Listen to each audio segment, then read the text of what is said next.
ಜೋರಾದ ಚಪ್ಪಾಳೆ.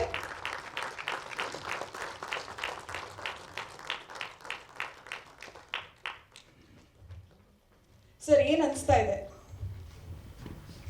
ನಮ್ಮ ತಾಯಿಗೂ ಗೊತ್ತಿಲ್ಲ ಏನು ಮಾಡ್ತಾರೆ ಅದೇ ಈಗ ಆ ಬೋರ್ಡ್ದೇ ಗೊತ್ತು. ಹಾಗೆ ಶಾಕಾಹಾರಿ ಬಗ್ಗೆ ಗೊತ್ತು ನನಗೆ, ಈ ಬೋರ್ಡ್ ಬಗ್ಗೆ ನಮ್ಮ ತಾಯಿಗೂ ಗೊತ್ತಿಲ್ಲ ನನಗೆ ಏನು ಮಾಡ್ತಾರೆ ತಿಳಿಸ್ತಾ ಇದೀವಿ. ಸೊ ಅಶ್ವಿನಿ ಪುನೀತ್ ರಾಜ್ಕುಮಾರ್ ಅವರೇ ದಯವಿಟ್ಟು ಒಂದು ಅನ್ವೀಲ್ ಮಾಡಬೇಕು. ವೇದಿಕೆ ಮೇಲಿರುವಂತಹ ಎಲ್ಲ ಗಣ್ಯರು ಇವತ್ತು ರಂಗಾಯಣ ರಘು ಅವರಿಗೆ ಒಂದು ವಿಶೇಷವಾದಂತಹ ಬಿರುದನ್ನ ನೀಡ್ತಾ ಇದ್ದೀವಿ. ಜೋರಾದ ಚಪ್ಪಾಳೆ. ಇನ್ನು ಮೇಲೆ ರಂಗಾಯಣ ರಘು ಅವರು ರಂಗಾಯಣ ರಘು ಮಾತ್ರ ಅಲ್ಲ,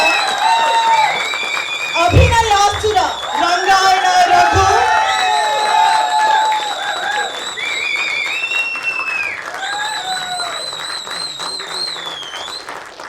ಅಭಿನಯಾಸುರ ರಂಗಾಯಣ ರಘು. ಜೋರಾದ ಚಪ್ಪಾಳೆ. ಇವಾಗ ಹೇಳಿ ನಿಮ್ಗೆ ಏನ್ ಅನಿಸ್ತಾ ಇದೆ ಅಂತ.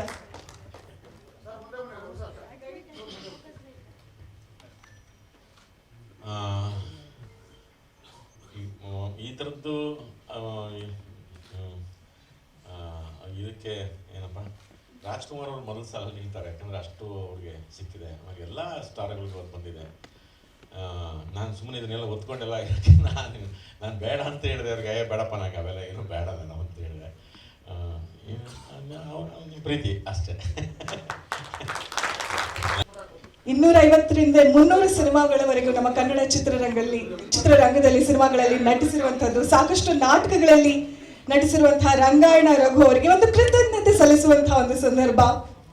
ಪ್ರತಿ ಬಾರಿ ನಾವು ಮುಖ್ಯ ಪಾತ್ರದಲ್ಲಿ ಕಾಣಿಸ್ಕೊಳ್ಳುವಂಥವ್ರನ್ನ ನೋಡ್ತೀವಿ, ಹಾಗೆ ಬೇರೆ ಬೇರೆ ಪಾತ್ರಗಳಲ್ಲಿ ನಟಿಸಿರುವಂಥವ್ರನ್ನ ಅಪ್ರಿಶಿಯೇಟ್ ಮಾಡ್ತೀವಿ. ಆದ್ರೆ ಸಿನಿಮಾ ಅಥವಾ ನಾವು ರಂಗಭೂಮಿ ಅಂತ ಹೇಳಿದಾಗ ಮಾಡುವಂತಹ ಪ್ರತಿ ಪಾತ್ರವೂ ಕೂಡ ತುಂಬಾ ಮುಖ್ಯವಾದಂತಹ ಪಾತ್ರ ಅಂತ ಹೇಳಿ ನಮ್ಗೆ ಅನಿಸುತ್ತೆ. ಅಂಥ ಒಂದು ಕೃತಜ್ಞತೆ ಮತ್ತೆ ಆ ರೆಕಗ್ನಿಷನ್ ಪ್ರತಿಯೊಂದು ಆರ್ಟಿಸ್ಟ್ಗೆ ನಾವು ಕೊಡ್ಬೇಕಾಗಿರುವಂಥದ್ದು. ತುಂಬಾ ಖುಷಿ ಆಗುವಂಥದ್ದು ಏನು ಅಂತ ಹೇಳಿದ್ರೆ, ಸರ್ ದಯವಿಟ್ಟು ಕುತ್ಕೊಳ್ಬೇಕಾಗಿ ನಾನು ಕೇಳ್ಕೊಳ್ತೀನಿ. ಒಂದು ಚಿಕ್ಕ ಸನ್ಮಾನ ನಾವು ಮಾಡ್ತಾ ಇರುವಂಥದ್ದು ಚಿಕ್ಕ ಸನ್ಮಾನ ಅಂತ ಹೇಳ್ಬೋದು, ಆದ್ರೆ ಅದರ ಬೆಲೆ ಪ್ರೈಸ್ಲೆಸ್ ಅಂತ ಹೇಳ್ತೀವಿ ಅಲ್ವಾ, ಹಾಗೆ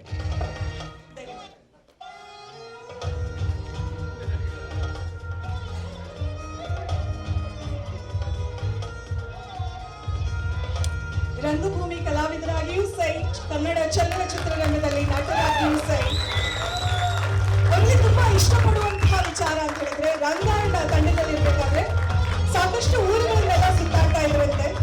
ಹಾಗೆ ಪ್ರತಿ ಊರು ನೀರಿನ ಜೊತೆಗೆ ಆ ಹಳ್ಳಿಯ ಆ ಊರಿನ ಸೊಗಡನ್ನ ಆಸ್ವಾದಿಸ್ತಾ ಪ್ರತಿ ಪಾತ್ರದಲ್ಲೂ ಅವರು ನಟಿಸಿರುವಂತಹ ಪ್ರತಿ ಪಾತ್ರದಲ್ಲೂ ಕೂಡ ಆ ಭಾಷೆಯನ್ನ, ಕನ್ನಡದ ಆ ಡೈಲಾಗ್ಗಳನ್ನ, ಭಾಷೆಯನ್ನ ತರುವಂತ ಒಂದು ಪ್ರಯತ್ನ ಮಾಡಿದ್ದಾರೆ. ಡೈರೆಕ್ಟರ್ಸ್, ಆಕ್ಟರ್ ಅಂತ ಹೇಳಿದ್ರೆ ತಪ್ಪಾಗೋದಿಲ್ಲ. ವೇದಿಕೆ ಮೇಲಿರುವಂತಹ ಎಲ್ಲ ಗಣ್ಯರು ಅವರಿಗೆ ಮನಪೂರ್ವಕವಾಗಿ ಸನ್ಮಾನವನ್ನು ಮಾಡ್ತಾ, ಸೊ ಆರೋಗ್ಯ, ಸಂಪತ್ತು, ಐಶ್ವರ್ಯ ಎಲ್ಲವೂ ಸಿಗಲಿ ಅಂತ ಕೇಳ್ಕೊಳ್ತಾ ಇದ್ದೀವಿ. ಶಾಕಾಹಾರಿ ತಂಡದಿಂದ ಈ ವಿಶೇಷವಾದಂತಹ ಬಿರುದು ಅಭಿನಯಾಸುರ ರಂಗಾಯಣ ರಘು.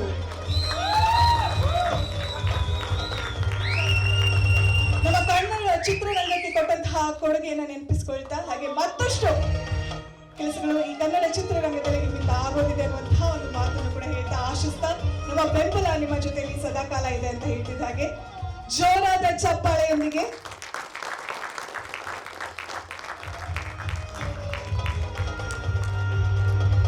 ಧನ್ಯವಾದಗಳು ಸರ್.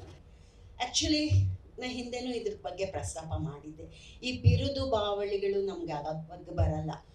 ಕೆಲಸ ಮಾಡೋದಷ್ಟೇ ರಘುಗೂ ಗೊತ್ತಿರೋದು, ನನಗೂ ಗೊತ್ತಿರೋದು. ಹಾಗಾಗಿ ಆ ಬಿರುದು ಸಿಗಲಿ ಸಿಗದೆ ಇರಲಿ, ಕೆಲಸ ಮಾಡ್ಕೊಂಡು ನಮ್ಮ ದಾರಿಯನ್ನು ಕ್ರಮಿಸೋದಷ್ಟೇ ನಮಗೆ ನಮ್ಮ ಗುರುಗಳಿಗೆ ಹೇಳ್ಕೊಟ್ಟಿರೋದು. ಸೊ ಇವೆಲ್ಲವೂ ನಮ್ಮ ಜರ್ನಿಯಲ್ಲಿ ಆಗಾಗ ಸಿಗುವ ಒಂದು ನೆಪಗಳು ಅಷ್ಟೇ. ಒಳ್ಳೆಯದಾಗಲಿ. Thank you so much ma'am. Sir, ಇವಾಗ ರಂಗಾಯಣ ರಘು ಅವರಿಗೆ ನಿಮಗೆ ಈ ಪ್ರಶ್ನೆಯನ್ನು ಕೇಳ್ತಾ ಇದ್ದೀನಿ, ಹೀಗೆ ಅನಿಸ್ತಾ ಇದೆ? ದಯವಿಟ್ಟು ಎಲ್ರಿಗೂ ನಮಸ್ಕಾರ. ಶರಣೋ ಶರಣೋ ಶರಣೋ ಶರಣೋ. ನನಗೆ ಇನ್ನು ಭಾಳ ಖುಷಿಯಾಗಿದ್ದ ವಿಚಾರಪ್ಪ ಏನಂತಂದರೆ, ನನಗೆ ಶಾಶ್ವತವಾಗಿ ನನ್ನ ಒಟ್ಟು ಈ ಸಾಂಸ್ಕೃತಿಕ ಜೀವನದಲ್ಲಿ ನನಗೆ ತುಂಬ ಅಮೂಲ್ಯವಾದಂಥ ನೆನಪುಗಳು ಕೊಟ್ಟಂಥ ಒಂದು ಸೂರ್ಯ ಅವರು, ಆಮೇಲೆ ಇನ್ನೊಂದು ಪುನೀತ್ ಸರ್, ಅಶ್ವಿನಿ ಮೇಡಮ್ ಅವ್ರ ಸಂದರ್ಭದಲ್ಲಿ ಇದಾಗಿದ್ದು ನನಗೆ ಭಾಳ ಸಂತೋಷ ಆಗ್ತಿದೆ. ಹಂಗಂತಂದರೆ ಹೌದು, ನಾನು ಅಲ್ಲೇ ಇಂಡಸ್ಟ್ರಿಗೆ ಬಂದು ಸುಮಾರು ಒಂದು 35 ವರ್ಷ ಆಗ್ತಾ ಬಂತು. ನಾನು ಒಂದೇ ಒಂದು ಸಿನಿಮಾಕ್ಕೋಸ್ಕರ ಬಂದವನು. ಯಾಕೆಂತಂದರೆ ಅಷ್ಟುವರೆಗೂ ಸುಮಾರು 1994ರಿಂದ 2001ವರೆಗೂ ನಾನು ಮಾಡಿ ಸಿನಿಮಾ ನಾನು ಊರಲ್ಲೆಲ್ಲ ಹೇಳ್ಕೊಂಬಂದ್ಬಿಡ್ತಿದ್ದೆ, ಹಂಗೆ ಮಾಡಿದ್ದೀನಿ ಹಿಂಗೆ ಮಾಡಿದ್ದೀನಿ ಅಂತ. ಯಾವ ನಾನು ಕಾಣ್ತೀನಿ ಆಗಾಗ ಅನ್ನೋದು ಹೋಗ್ಬಿಡ್ತಾ ಇದ್ದೆ. ಅವಾಗ ನಮ್ಮ ಊರವರೆಲ್ಲನೂ ಅಲ್ಲಂದ್ರೆ ಯಾವುದು ಮಾಡಿಲ್ಲ, ಸುಮ್ಮನೆ ಯಾವುದ್ರಾಗಲ್ಲ ಹಂಗೆ ಪಾಸ್ ಆಗೋದಾಗ ನೀನು ಹೇಳ್ತೀನಿ ಅಂತ ನನ್ನ ರೇಗಿಸಿದ್ರು. ಅವಾಗ ಒಂದು ಸ್ವಲ್ಪ ಕಿಂಚು ಬಂತು ನನಗೆ, ಒಂದಾದ್ರು ಮಾಡೋಣ ಅಂತೇಳಿ. ಆ ಒಂದು ಕಾಸೆ ಪಟ್ಟೆ ಅಲ್ಲಿಂದ ದಮ್ಮಿಂದ ಶುರುವಾಯಿತು. ಹಿಂಗೆಲ್ಲ ಆಗೋದಕ್ಕೆ ಒಂದು ನಮಗೆ ವಿದ್ಯೆ ಕಲಿಸಿದಂಥ ರಂಗಭೂಮಿ ಗುರು ದೇವಿಕಾರಂತರಾಗ್ಬೋದು, ಇಲ್ಲಿನ ಜಯದೀಪ್ ಜೋಶಿ ಅವರು, ರಘುನಂದನ್, ಗಂಗಾಧರ ಸ್ವಾಮಿ, ದ್ವಾರಕನಾಥ್, ಅಂಜು ಸಿಂಗು, ಇವರು ಬಸಲಿಂಗಯ್ಯ ಅವರು, ಇವರು ನಮ್ಮ 6 ವರ್ಷ 24 ಗಂಟೆನೂ ರಂಗಾಯಣದಲ್ಲಿ ನಮಗೆ ನಮ್ಮ ಜೊತೆಲಿದ್ದು, ನಮ್ಮನ್ನು ತಿದ್ದಿ, ನಮ್ಮನ್ನು ತೀಡಿ, ಬದುಕನ್ನು ಬರೀ ನಮ್ಮ ನಟರನ್ನ ಹಾಕಿ ಅಷ್ಟೇ ಅಲ್ಲದೆ ನಮ್ಮನ್ನೊಬ್ಬರನ್ನ ನಿಜವಾಗ್ಲೂ ಒಂದು ರೀತಿ ಮಾನವೀಯ ಮೌಲ್ಯಗಳನ್ನು ಹೇಳಿಕೊಟ್ಟಂಥವ್ರು. ಒಂದು ಸಮಾಜ ಅಂದ್ರೇನು, ಮನುಷ್ಯ ಅಂದ್ರೇನು, ಪರಿಸರ ಅಂದ್ರೇನು, ಪ್ರಾಣಿಗಳೇನು, ಇಲ್ಲೆಲ್ಲವೂ ಸಮಾನವಾಗಿರ್ತವೆ ಅಂತ ನಮಗೆ ತಿಳಿಸ್ಕೊಟ್ಟಿದ್ದು. ನಾನು ರಂಗಾಯಣಕ್ಕೆ ನಾನು ಎಷ್ಟು ನಾನು ನೆನಪಿಸ್ಕೊಟ್ರು ಸಾಧ್ಯ. ಅದಾದ್ಮೇಲೆ ನಾನು ಸಿನಿಮಾಗೆ ನಾನು ಬಂದಾದ್ಮೇಲಿಂದ ನನಗೆ ಮತ್ತೆ ನಾನು ನಮ್ಮ ಕನ್ನಡ ನಿರ್ಮಾಪಕರಾಗ್ಬೋದು, ನಿರ್ದೇಶಕರಾಗ್ಬೋದು, ನಾನು ಸುಮಾರು 350 ಸಿನಿಮಾ ಆಗಿದೆ ನಂದು. ಎಲ್ಲರಿಗೂ ನನಗೆ ಹೇಳ್ತೀನಿ, ಏನು ಗೊತ್ತಿಲ್ಲ, ನಾನು ಇಂಥದೇ ಮಾಡಬೇಕು ಅಂತ ನಾನು ಯಾವತ್ತೂ ಯೋಚನೆ ಮಾಡಿದ್ದಿಲ್ಲ. ಪ್ರಾರಂಭದಲ್ಲಿ ನನಗಿತ್ತದು ಈ ಥರದ ಕರ್ಣ ಮಾಡಬೇಕು, ಆಮೇಲಿಂದ ಈ ರಾಕ್ಷಸಿ ಪಾತ್ರಗಳು ಮಾಡಬೇಕು ತುಂಬ. ಯಾಕಂದರೆ ನಿಮಗೆ ಗೊತ್ತು, ರಾಜ್ಕುಮಾರ್ ಅವರು 200ನೇ ಸಿನಿಮಾದಲ್ಲಿ ಅಷ್ಟೊತ್ತಿಗಾಲೇ ದೈವತ್ವಕ್ಕೆ ಏರಿದ್ರು. ಅಂಥ ಟೈಮಲ್ಲಿ ನಾನೊಂದು ರಾಕ್ಷಸ ಪಾತ್ರ ಮಾಡ್ತೀನಿ ಹಿರಣ್ಯಕಶಿಪುದು ಅಂತಂದರೆ ಅವ್ರದ್ದು ನಟನ ಒಳಗಿನ ನಟ ಹೆಂಗಿದ್ದಂತೆ ಅಂದರೆ ಅವ್ರ ನಿಜವಲ್ಲ ಆ ಟೈಮ್ಗೆ ಅದನ್ನ ಇಲ್ಲಪ್ಪ ಎಲ್ಲ ದೇವ್ರ ಥರನೇ ಮಾಡ್ಕೊಂಡಿರ್ತಾರೆ. ಇಲ್ಲ, ಅವಾಗೊಂದು ರಾಕ್ಷಸ ಪಾತ್ರ ಮಾಡ್ತಾರೆ, ಅದು ಅಪ್ಪು ಸರ್ ಜೊತೆ ಕಾಂಬಿನೇಷನ್. ಆ ಸಂದರ್ಭಗಳಾಗ್ಬೋದು. ಆಮೇಲಿಂದ ಯಾರು ಭಾರತೀಯ ಚಿತ್ರರಂಗದಲ್ಲಿ ಯಾರನ್ನು ಎಲ್ಲ ಈಶ್ವರ, ವಿಷ್ಣು, ವರ ಕೊಡ ಪಾತ್ರನೇ ಮಾಡೋದು ಎಲ್ಲ ಅಂದ್ರೆ ನಾವು ಕೊಡ್ತಾ ಇದ್ದೀವಿ ಏನಪ್ಪ ಅದು ಭಕ್ತಿ ಪಾತ್ರದಲ್ಲಿ ಕುಗ್ಗಿ ಬೇಡೋಂಥ ಪಾತ್ರ ಮಾಡಿದ್ದು ರಾಜ್ಕುಮಾರ್ ಅವರು ಒಬ್ಬರೇ. ಇನ್ಯಾರು ದೀನಾಗಿ ಬೇಡ್ಕೊಂಡು ನೀನಿದೆಯಾ, ನೀನು ಯಾಕೆ ಹಿಂಗೆ ಮಾಡಿದೆ ಅಂತ ಹೇಳೋ ಪಾತ್ರಗಳು ನಿಜವಾಗ್ಲೂ ಎಲ್ಲರಿಗೂ ಕೊಡೋದೆ. ವಿಷ್ಣು ಆಗ್ಬೋದು, ಶಿವ ಆಗ್ಬೋದು, ಈ ಥರದ್ದೇ ಮಾಡಿದ್ದು. ಆದರೆ ರಾಜ್ಕುಮಾರ್ ಹಂಗೆ ಅಷ್ಟೊಂದು ವೆರೈಟಿಗಳು ಮಾಡ್ಬೋದು. ಯಾಕೆಂತಂದ್ರೆ ಅವ್ರು ಕಾಳಿದಾಸ ಆಗ್ಬೋದು, ಇನ್ನು ಬೇರೆ ಥರದ್ದು ಬಂಗಾರ ಪಂಚರ ಆಗ್ಬೋದು, ಎಲ್ಲ ಥರದ್ದನ್ನು ಒಂದು ಎಲ್ಲರಿಗೂ ಒಂಥರ ಆದರ್ಶವಾಗಿ ನಿಲ್ತಾರೆ ರಾಜ್ಕುಮಾರ್ ಅವರು. ಅಂದರೆ ಇದು ನಾನು ಈ ಸದ್ಯಕ್ಕೆ ಪುಣ್ಯಕ್ಕೆ ಇನ್ನೂ ಸ್ವಲ್ಪ ಉಳಿಸೋಗಿದೆ ಅಂದರೆ ಏನು ಉಳಿಸಿಲ್ಲ, ಎಲ್ಲ ಥರದ್ದು ಮಾಡಿಬಿಟ್ಟಿದ್ದಾರೆ. ಹಂಗಾದಾಗ ಹೌದಪ್ಪ, ನಮ್ಗೆ ಈ ಥರದ್ದು ಏನೋ ಡೈರೆಕ್ಟರ್ ನಮಗೆ ಈ ಥರದ್ದೊಂದು ಪಾತ್ರ ಹೇಳಿದಾಗ ನಟನಿಗೆ ಸ್ವಾರ್ಥ, ಸಾತ್ವಿಕ ಸ್ವಾರ್ಥ ಅದೇ ಇರುತ್ತೆ. ಪಾತ್ರ ಆ ಪಾತ್ರ ನಿಜವಾಗ್ಲೂ ಸೂರ್ಯ ಅವರಾಗ್ಬೋದು, ಯೋಗರಾಜ್ ಭಟ್ ಆಗ್ಬೋದು.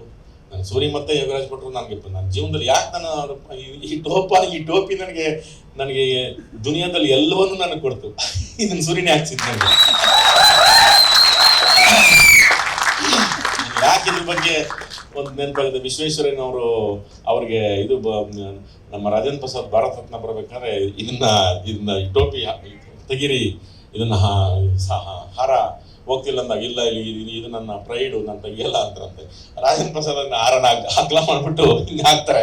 ನನಗೆ ಆ ಥರದ್ದೊಂದು ನನಗೆ ನೆನಪಾಗುತ್ತೆ. ನಮ್ಮ ಕರ್ನಾಟಕದ ಪ್ರತಿಮೆ ಇದು ನನಗೆ ಸೂರ್ಯ ಕೊಡಿಸಿದ್ದು. ಆಮೇಲೆ ಯೋಗರಾಜ್ ಭಟ್ರು ಆಗ್ಬೋದು, MS ರಮೇಶ್ ಆಗ್ಬೋದು, ಇನ್ನು ಸಾಕಷ್ಟು ಜನ ಇತ್ತೀಚೆಗೆ ಮಾಡ್ತಿರೋ ನಮ್ಮ ಜನಾರ್ದನ್ ಚಿಕ್ಕಣ್ಣ ಆಗ್ಬೋದು. ಈ ಸಿನಿಮಾದಲ್ಲಿ ನನಗೆ ಇಷ್ಟೆಲ್ಲ ಯೋಚನೆ ಮಾಡ್ಕೊಂಡು ಬಂದು ಕತೆ ಹೇಳಿದಾಗ ನೀವು ಹೆಂಗಪ್ಪ ಇದು ಬಂತಿದ್ದು ಯೋಚನೆ ಅಂತ ನನಗೆ ಸಂದೀಪ್ ಆಗ್ಬೋದು. ಇವರೆಲ್ಲರಿಗೂ ನಾವು ಎಷ್ಟು ನಾನು ಈ ಋಣ ಜಾಸ್ತಿ ಇದೆ. ಹೆಂಗೆ ನನಗೆ ಅಪ್ಪು ಸಾರದ ಋಣ ಜಾಸ್ತಿ ಇರುತ್ತೋ ಮೇಡಮ್ ಬಂದಿರೋದು ನನಗೆ ಅಷ್ಟೇ ಖುಷಿ ಆಗ್ತಿದೆ. ನನಗೆ ದೊಡ್ಡ ಮನೆದೇ ಒಂದು ದೊಡ್ಡ ಆಶೀರ್ವಾದ. ಸತ್ಯ 100% ಸತ್ಯ ಅದು ನನಗೆ ದೊಡ್ಡ ಮನೆದು. ಯಾಕಂದರೆ ನಾನು ಜಾಸ್ತಿ ಮಾಡಿದ್ದೀನಿ ಅವ್ರ ಜೊತೆಲ್ಲೂ. ಇಡೀ ಎಲ್ಲ ನಟರ ಜೊತೆಗೆ ನಾನು ನಾನು ಪ್ರಾರಂಭ ಆಗಿದ್ದೆ ಸುದೀಪ್ ಅವ್ರ ಜೊತೆಗೆ. ನಾನು ಅದನ್ನು ಮರೆಯಂಗಿಲ್ಲ, ಸುದೀಪ್ ಅವ್ರ ಜೊತೆಗೆ ಮಾಡಿದೆ. ಇನ್ನು ನನಗೆ ಕಾಂಬಿನೇಷನ್ ಸಿಕ್ಕಿದ್ದು ಗಣೇಶು ಮತ್ತು ದುನಿಯಾ ವಿಜಯ್. ಅದು ಒಂದು ನಾಗಾಲೋಟ ಹೋಗ್ತಾನೆ ಇದೆ. ಆಮೇಲೆ ದರ್ಶನ್ ಅವ್ರ ಜೊತೆಗೆ, ವಿಷ್ಣು ಸಾರ್ ಜೊತೆಗೆ, ರಮೇಶ್ ಅರವಿಂದು, ಆಮೇಲೆ ಶಿವಣ್ಣ ಅವ್ರ ಜೊತೆಗೆ, ಎಲ್ಲರ ಜೊತೆಗೂ, ಆಮೇಲೆ ಹೊಸ ಹೀರೋಗಳು ಯಾರ್ಯಾರು ಬಂದಿದ್ದಾರೆ ಎಲ್ಲರ ಜೊತೆಗೂ ಈ ಒಂದು ಮತ್ತೆ ನನಗೆ ನೆನಪಿಸಿ ಇದೊಂದು ಆ ಬಿರುದು ನಾನು ಇಲ್ಲ, ಇನ್ನು ಹೊಸಬ್ರು ಬರಲಿ, ಆ ಥರದ ಸುರರು ಹಸುರರು ಎಲ್ಲ ಬರಲಿ ಅಂತ ಅವ್ರಿಗೆಲ್ಲ ಹೊಸಬ್ರಿಗೆಲ್ಲ ನಾನು ಪ್ರಾರ್ಥಿಸ್ಕೊಳ್ತಾ ಈ ಒಂದು ಇದಕ್ಕೆ ನಾನು ನಿಮಗೆ ಅಷ್ಟೇ, ನಾನು ಪ್ರೀತಿಯಿಂದ ಇರ್ತೀನಿ, ಖುಷಿಯಿಂದ ಇರ್ತೀನಿ ಅಂತ ಹೇಳ್ತೀನಿ. ಮತ್ತೆ ನಿಮ್ಗೆಲ್ಲರಿಗೂ ಒಂದು ಶರಣು ಶರಣು ಶರಣು ಶರಣು. Thank you very much.